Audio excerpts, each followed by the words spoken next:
वडील आदरणीय मंगललाल जी साहेब, बहुत पुराना शिक्षक हमारे बीच में विराजमान है। आदरणीय संतरामपुर पंचना अध्यक्ष महोदय, परम सम्माननीय अशोक जी, आदरणीय कमलेश जी, मेरे दाहिनी तरफ विराजमान परम सम्माननीय अशोक जी और वडील के रूप में उपस्थित आदरणीय कन्हैयालाल जी और इस सभागार में उपस्थित तमाम मेरे बड़ी बुजुर्ग साथियों, युवा साथियों, और मैं सबसे ज्यादा नमन और वंदन करता हूँ इस संतरामपुर की मातृ शक्ति को कि आप सबने सम्मान दिया है। और जो ये स्वागत की जो ये सरिता भाई है, मैं आज इस सभागार में आपको उपस्थित रहकर के ये विश्वास दिलाता हूँ कि आपने जो प्रेम और जो स्नेह हमें आज यहाँ पर प्रदान किया है, उसको निश्चित रूप से हम हमारे हृदय में,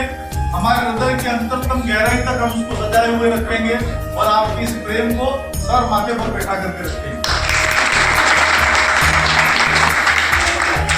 पिछले 3 वर्षों से हमारे समाज में एक नवीन नवाचार हुआ और हमारे समाज में कभी खेल प्रतियोगिताओं का आयोजन नहीं होता था। पिछले 3 वर्षों से हम देख रहे हैं कि हमारा समाज धीरे धीरे दूसरे समाजों की तरफ अग्रसर होता जा रहा है और हम जो हमारा वेद वाक्य है, समगच्छत्वम संबद्धत्वम संभो बनासी जानताम, इस देव वाक्य को लेकर के हम धीरे धीरे आगे बढ़ रहे हैं कि हम सब एक साथ चले। समगच्छत्वम संबद्धत्वम संभो मनासी जानताम, हम सब एक साथ चले, एक साथ बोले और हम सबके मन एक हो। ऐसा करते हुए हमारे पूर्वज जो है पुरुष से परमात्मा बन गए और उसी ध्येय वाक्यों को लेकर के हम सभी इस क्रिकेट के अंदर अपना परिचय दे रहे हैं। और एक दूसरी बात मैं आपको बताता हूँ कि हिंदी साहित्य, क्योंकि मैं शुरू से हिंदी साहित्य का विद्यार्थी रहा हूँ, वहां पर कहा गया है कि प्रेम सहित विष पी के शंभु भये जगदीश और बिना मान अमृत पिए राहु कटायो शीश। ये हमारे पुराणों के अंदर एक घटना है, शायद आप सबके ध्यान में भी होगी, क्योंकि जब समुद्र मंथन हुआ और उस समुद्र मंथन के अंदर एक तरफ देवताओं ने, एक तरफ राक्षसों ने समुद्र का मंथन किया, सुमेर पर्वत की मथनी बनाई और जिस तरह से अपन दही गिलोते उस तरह से समुद्र का मंथन किया और उस समुद्र के मंथन में से 14 रत्नों की उत्पत्ति हुई और उन्हीं 14 रत्नों में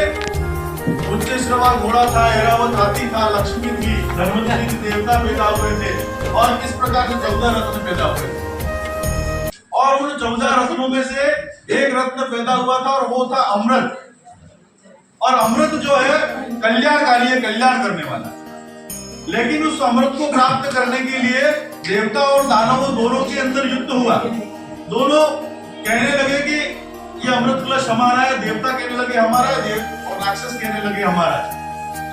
लेकिन देवताओं को यह भय था कि ये अमृत का कलश यदि राक्षसों के पास में चला जाएगा तो वो सर्वनाश करेगा, क्योंकि शक्ति उसी को शोभती है जिसके पास में सामर्थ्य हो। क्षमा शोभती उस भुजंग को जिसके पास में गरल हो। जिस भुजंग के पास में, जिस सांप के पास में जहर होता है ना, जिसके पास में ताकतवर है और वो अगर किसी को कह दे मैं तुझे माफ करता हूं, तो ये क्षमा उसको शोभती है। और उसको का जो विषहीन दंतहीन सदा निरल हो और जो बिल्कुल जिसके पास दांत ही नहीं हो, जिसके पास जहर ही नहीं हो, वो क्या किसी को क्षमा करे। तो इसलिए कहा जाता है कि प्रेम सहित विष पी के शंभु भये जगदीश और बिना मान अमृत पिए राहु कटायो शीश। कि भगवान शंकर ने जब